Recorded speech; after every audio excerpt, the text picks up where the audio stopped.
I saw Late Night with the Devil last night, and because I believe in being honest and not just regurgitating what other film reviewers are saying, I personally didn't care for it. If you aren't familiar with this, it's basically a fictitious talk show where we're seeing the found footage of as they have a sort of paranormal night and shit hits the fan.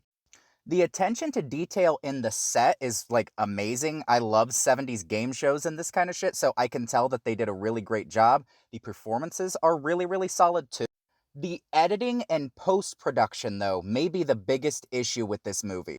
I just feel like they never fully committed to their bit of trying to make it seem realistic. That's what makes found footage really solid for me. I was never fully convinced that this was supposed to take place in the 70s because the camera quality was a bit too sharp. Like their faces would be perfect, like almost 4K crispness, and then they'll have a weird filter around their bodies where everything in the background is that hazy 70s film look, and it's just like, what are you doing? Like it was shot with 4K cameras, and then they just put a shitty filter over it that only works like 20% of the time. I tried to find a screen grab that gets this point across the best I can, but can you see how crisp he looks? And then around him, they just have this really rough, like, chroma keyed filter. It just doesn't look good. I've seen other found footage movies commit to their aesthetic much stronger. Gungeon Haunted Asylum comes to mind, where they have GoPros, hidden cameras, and Steadicams all going at the same time, and it's super effective and great. Or perhaps this movie's closest comparison, WNUF Halloween Special, that is entirely shot with VHS cameras, includes the commercials, and fully commits to the bit. It's amazing. Super high recommendation. Another issue I have is the overuse of CG effects in the film. They literally do a CG vomit moment. Literally, all you need is a tube and some black goo. It is not that hard. All CG effects do is pull me out of the movie, especially in a movie like this where they're trying to capture a 70s era aesthetic. Like, what?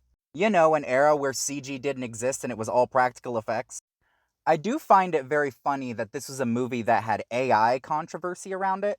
Personally, the AI wasn't even something that got in the way of my viewing experience, but I definitely think it exposes the weakness of the post production here. Like, they tried to get things done in the easiest way possible and not the best.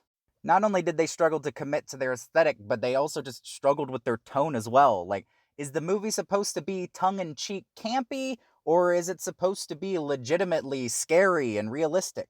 No spoilers, but the ending is a perfect example of this. I was talking with my boyfriend, and my boyfriend thought it was just this over the top, silly, wild, funny, campy ending. And I was like, you got that? I thought this was supposed to be 100% serious, and this is when the tone completely shifts. We got completely different interpretations from the ending, and I think that's a negative. I just wasn't scared, which is just an extra bummer on top of a horror movie. There's some slightly tense moments, and that's all. They'll also have some occasional moments of practical effects, like a little blood splatter. There's also some body horror elements later. Those are decent. And then the movie will cheapen out and throw a CG blood splatter and just ruin everything. I do think the third act is the best part of the movie. It goes out on a decent, strong note.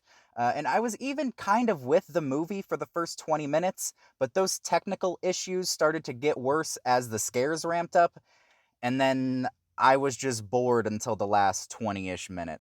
I'm not going to deny, though, that the ending was kind of ridiculous and just a big light show where I was sort of rolling my eyes, and then it just kept going for another 10 minutes. I didn't want to be harsh on this either because this was one of my most anticipated movies of the year, but I've always got to be honest, and I just didn't have a great time with this. I thought this was maybe even a little less than mediocre for me. I give it a 4 out of 10. I'm not going to lie that it's sort of close to a 5, but I'm going to be honest. A 4 is what I'm feeling, and my boyfriend gave it a 5 out of 10. I'm not going to leave this on a fully negative note, though. Go see WNUF Halloween Special. It's like what this movie is going for, done perfectly. It's amazing for Halloween. Totally go see that.